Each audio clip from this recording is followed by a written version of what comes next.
Hello friends, good morning to all of you.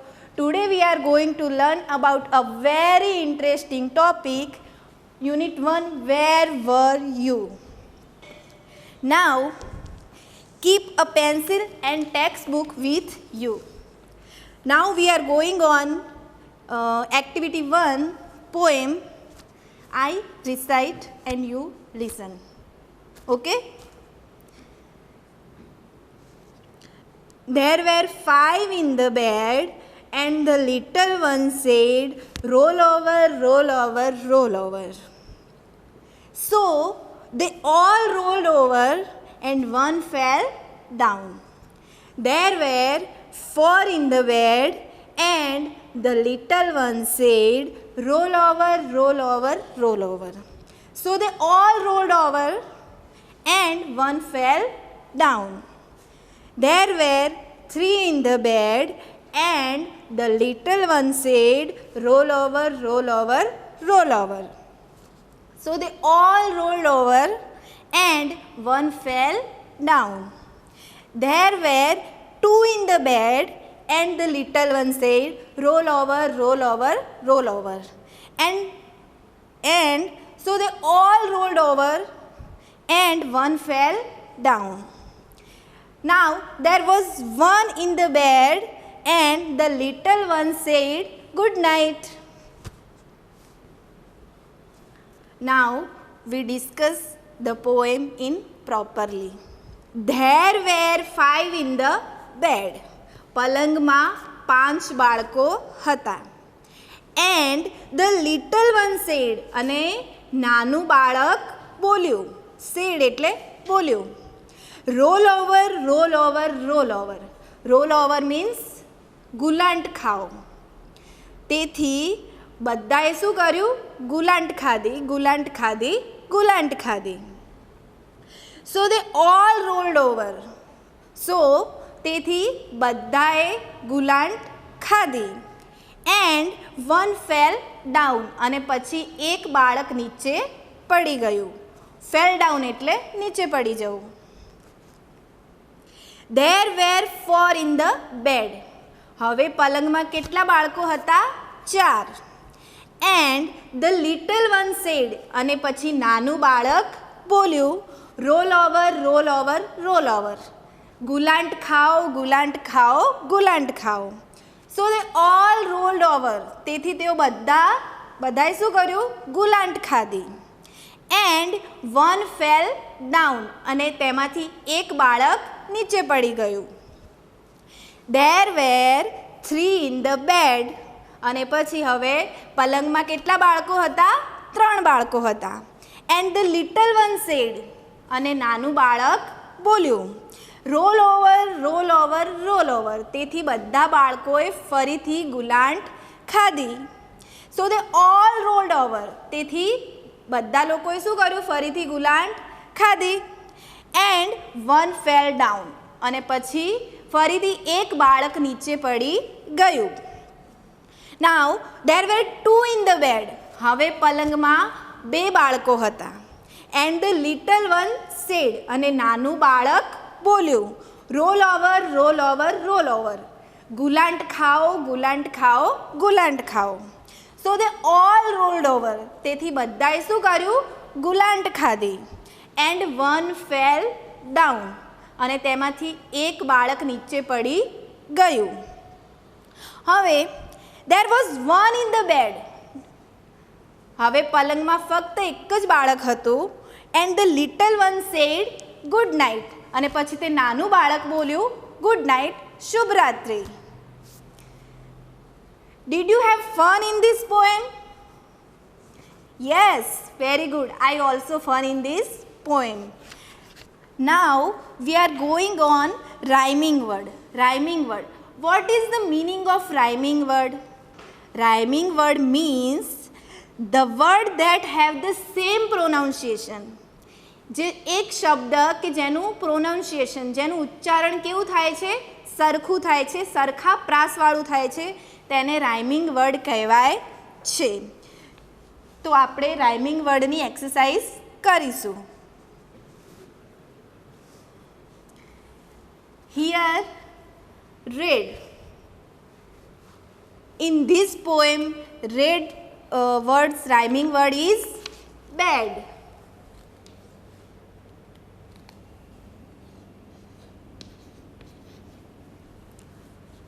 Right.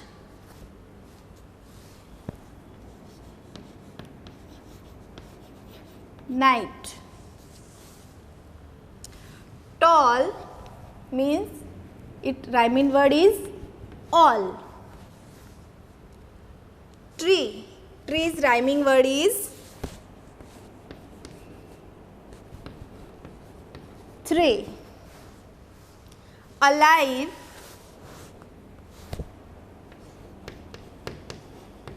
Five. Sand and food. Good. Bell rhyming word is fell. Brown. Down. And last one, more. Its rhyming word is four. Okay? Do you understand the rhyming word? Some other example of rhyming word is tough. It means tough. Tough rhyming word is cough. Tough, cough, enough. So students, do you understand meaning of rhyming word? Rhyming word meaning is the word that have the same pronunciation. કે જેનો સરખો પ્રાસ થાય છે, જે બે શબ્દનો પ્રાસ છે જે સરખો થાય છે તેને શું કહેવાય છે? Rhyming word. Now let's go to the another in activity 2. Here is one picture. Open your textbook page number 2 and see the picture. There are children in the garden. There are children in the garden and count them. અહીંયા ગાર્ડનમાં કેટલાક બાળકો છે અને તેમને count કરો, તેમની ગણતરી કરો. કાઉન્ટ એટલે ગણવું.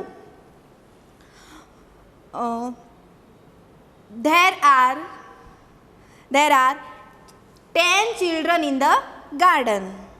How many children in the garden? Yes, there are 10 children in the garden. Can you tell me number of boys? Number of boys is 4. There are 4 boys in the garden. And there are 6 girls in the garden. Write their names. Now we write their names. Their names are Joy, Sanjay, Sunita, Eva, Reshma, Geeta, Sona, Mona, Mahesh and Irfan. Now here is question. Where is Mahesh? The answer is Mahesh is on the seesaw. Where is Mahesh? Mahesh क्या છે? तो Mahesh is on the seesaw. Mahesh ચીંચવા પર છે. Next, where are Sona and Mona? Sona and Mona are on the swings. The question is, where are Sona and Mona? Sona અને Mona ક્યાં છે? Sona અને Mona એ swings એટલે કે હિંચકો. Sona અને Mona હિંચકા પર છે. Are Joy and Sanjay on the seesaw? No, Joy and Sanjay are not on the seesaw. શું જય અને સંજય seesaw એટલે કે ચીંચવા પર છે? તો આન્સર ઇઝ નો. જય અને સંજય ચીંચવા પર નથી. Next question. Is Nirav behind the tree? The answer is no. Nirav is not behind the tree. Is Nirav behind the tree? શું નીરવ ઝાડની પાછળ છે? No. Nirav is not behind the tree. ના, નીરવ ઝાડની પાછળ નથી. Who is on the slide? Who is on the slide? લપસણી પર કોણ છે? Reshma is on the slide. લપસણી પર રેશમા છે. રેશમા લપસણી પર છે. Who are skipping? Who are skipping? Skipping એટલે દોરડા કૂદવું. તો દોરડા કોણ કૂદી રહ્યું છે? The answer is Eva, Sunita and Gita are skipping. Eva, Sunita અને ગીતા શું કરી રહી છે? તો ઈવા, ગીતા અને સુનીતા દોરડા કૂદી રહી છે. What is Reshma doing? What is Reshma doing? Reshma શું કરી રહી છે? So the answer is Reshma is sliding. Sliding means લપસણી ખાઈ રહી છે. તો રેશમા લપસણી ખાઈ રહી છે. What are Sunita and Gita doing? Sunita અને ગીતા શું કરી રહ્યા છે? The answer is Sunita and Gita are skipping. Sunita અને ગીતા શું કરી રહ્યા છે? તો સુનીતા અને ગીતા સ્કીપિંગ એટલે કે દોરડા કૂદી રહ્યા છે. સુનીતા અને ગીતા દોરડા કૂદી રહ્યા છે. Now activity 3. Listen the dialogue and discuss about this. Teacher, Ramesh, give me your sharpener please. શિક્ષક કહે છે કે રમેશ, મહેરબાની કરીને મને તારો શાર્પનર એટલે કે તારો સંચો આપજે ને. Ramesh, here it is ma'am. Ramesh કહે છે કે આ રહ્યો મેમ, આ રહ્યો સંચો લો. Teacher, thank you, put it on the table. Teacher કહે છે કે રમેશ તારો આભાર, સંચાને મહેરબાની કરીને ટેબલ પર મૂક. Ila, Jayant put your eraser on the table. Ila કહે છે કે જયંત તારું ઇરેઝર, તારું રબર ટેબલ પર મૂક. જયંત, ઓ શ્યોર. જયંત કહે છે કે હા ચોક્કસ. ઈલા, થેન્ક્સ. ઈલા કહે છે કે જયંત તારો આભાર. Daksha, give me your sketch pen Divya. Daksha કહે છે કે દિવ્યા તારી સ્કેચ પેન મને આપ, તારી સ્કેચ પેન મને આપ. દિવ્યા, નો સ્કેચ પેન, સોરી. દિવ્યા કહે છે કે સોરી, માફ કરજો, મારી પાસે સ્કેચ પેન નથી. Daksha, okay, give me your hair pin. Daksha કહે છે કે વાંધો નહીં, મને તારી હેર પિન મીન્સ વાળની પિન આપ. Divya, here it is. Divya કહે છે કે આ રહી લો. Now I am going to teach you activity 8, the main point of the unit 1. It was a cold day. Now we discuss about it. It means વાક્યોની શરૂઆત. ઇટથી થાય ત્યારે introductory. It A introductory word છે. તેમાં સમય, દિવસ, માસ અને હવામાન બતાવવા માટે વાક્યોની શરૂઆત કરવામાં ઇટ શબ્દનો ઉપયોગ થાય છે. આવા વાક્યોમાં ઇટનું ગુજરાતી તે થતું નથી. It was a cold day. ઠંડીનો દિવસ હતો. Last year there was one really bad day. Last year ગયા વર્ષે એક ખૂબ જ ખરાબ દિવસ હતો. It was Monday. તે દિવસ સોમવાર હતો. યુઝવલી એટલે સામાન્યત, દરરોજ, રોજનું. There are about 25 students in my class, but that day there were only 5 students. સ્ટુડન્ટ્સનું સિમિલર.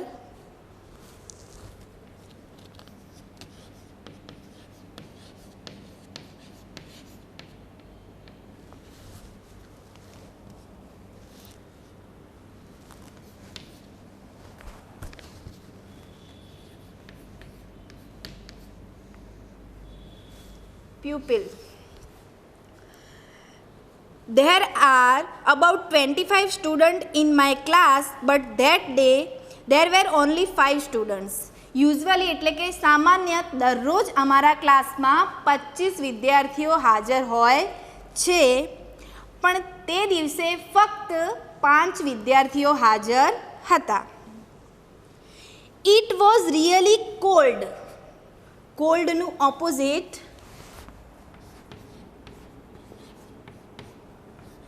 હોટ. કોલ્ડ એટલે ઠંડુ. It was really cold. તે ખૂબ જ ઠંડો દિવસ હતો. It was raining a lot. તે દિવસે ખૂબ જ ભારે વરસાદ પડી રહ્યો હતો. It was dark and grey outside. અને બહારની બાજુ બહારનું વાતાવરણ હતું તે ખૂબ જ વાદળછાયું અને ભૂખરું અને એકદમ અંધારું વાતાવરણ થઈ ગયું હતું.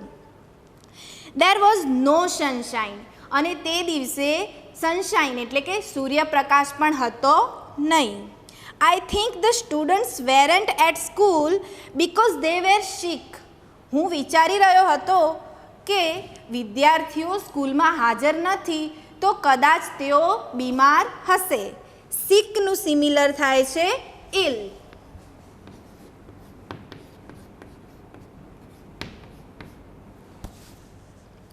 સિક એટલે બીમાર, માંદું. હું વિચારી રહ્યો હતો કે તે દિવસે કેટલાક વિદ્યાર્થીઓ બીમાર હશે. They were at home. તેથી તેઓ ઘરે હતા. Maybe they were in a bed. કદાચ તેઓ બેડ એટલે કે પથારીમાં પણ હોઈ શકે. મે બીનું સિમિલર છે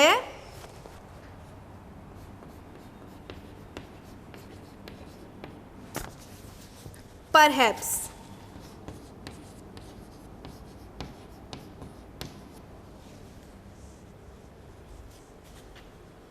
કદાચ તેઓ પથારીમાં પણ હશે. Mr Joshi is our teacher. Mr Joshi એ અમારા શિક્ષક છે.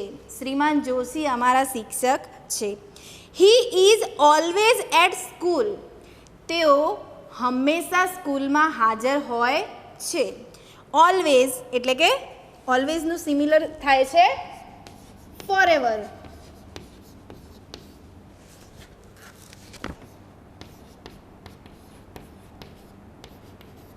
ફોરએવર એટલે કે હંમેશા. તેઓ હંમેશા ક્લાસની અંદર હાજર હોય છે. He is never at home on a Monday. તેઓ ક્યારેય સોમવારના દિવસે ગેરહાજર હોતા નથી. તેઓ ક્યારેય સોમવારના દિવસે ઘરે હોતા નથી. નેવરનું ઓપોઝિટ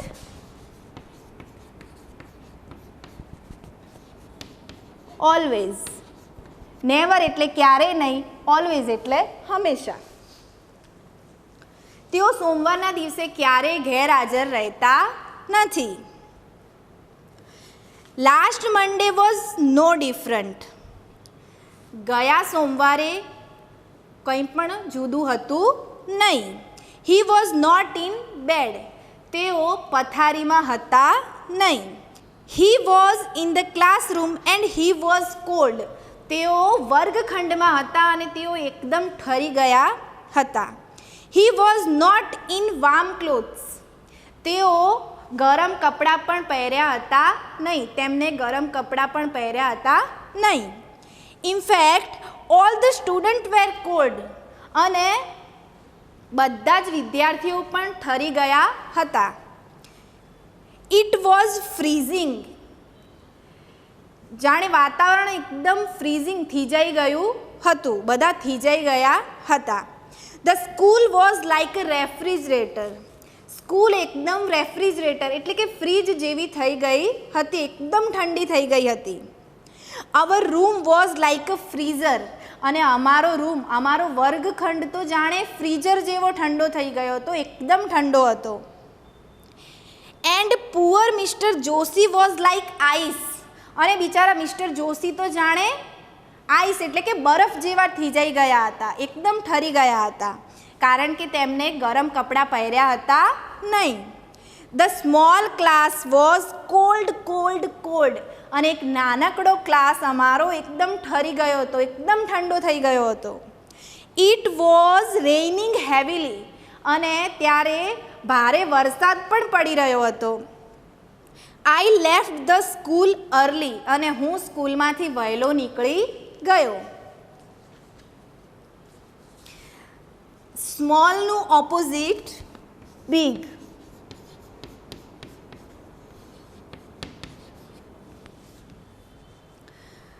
ખૂબ જ ભારે વરસાદ પડી રહ્યો હતો, તેથી હું સ્કૂલમાંથી વહેલો નીકળી ગયો હતો. The rain stopped at night. અને પછી છેલ્લે રાત્રે વરસાદ બંધ થઈ ગયો. સ્ટોપ એટલે બંધ થઈ ગયો, થોભી ગયો. રાત્રે વરસાદ થોભી ગયો. Next day the sun was shining. અને બીજા દિવસે સૂર્યનો પ્રકાશ આવ્યો. સો એવરીથિંગ વોઝ ઓકે. અને પછી બીજા દિવસે બધું જ બરાબર થઈ ગયું. There were 25 students, not only 5. But where was Mr. Joshi? ક્લાસમાં બધા જ વિદ્યાર્થીઓ હાજર હતા, પરંતુ where was Mr. Joshi? Mister Joshi ક્યાં હતા? He wasn't there. તેઓ ક્લાસરૂમમાં તો હતા નહીં. He was at home. તેઓ ક્યાં હતા? મિસ્ટર જોશી તેમના ઘરે હતા. Sick in bed. અને તેઓ બીમાર હતા અને તેઓ પથારીમાં હતા. હવે આપણે આ એક્ટિવિટી પરથી આપણે કેટલીક ખાલી જગ્યાઓ જોઈશું. Now fill in the blanks base on the event. ઘટનાને આધારે આપણે ખાલી જગ્યાઓ પૂરીશું. First is the weather was blank and rainy. The answer is cold. Second, it was dark and blank. The answer is grey outside. Third, many students were not at the school. The answer is school. Fourth, there was no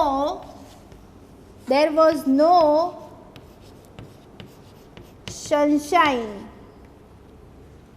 Fifth, lots of students blank sick at home. Were sick at home. Next, Mr. Joshi was at home blank. What is the answer? The answer is sick in bed. The blank was like a freezer. The answer is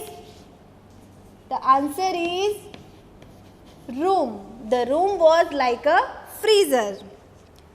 Next, the school was like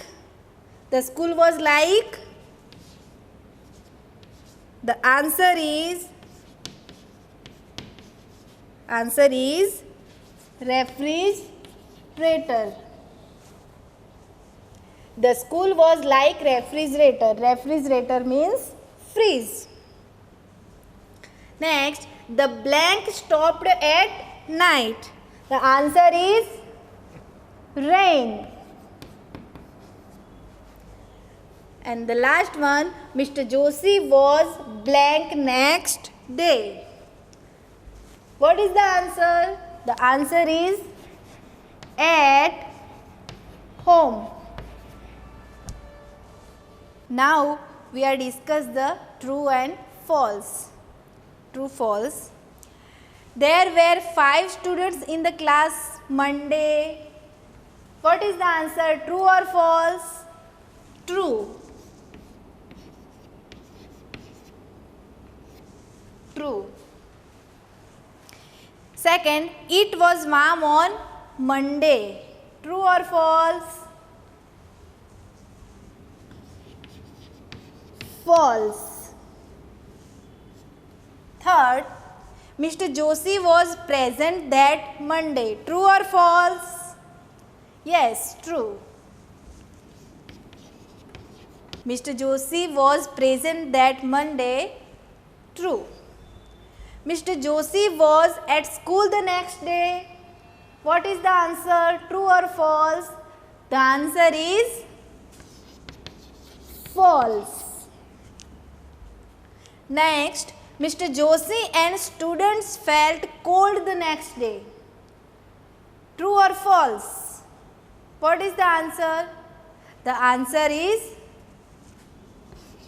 false. Now our unit 1, where were you, is complete. You can exercise at home. Good luck. Thank you.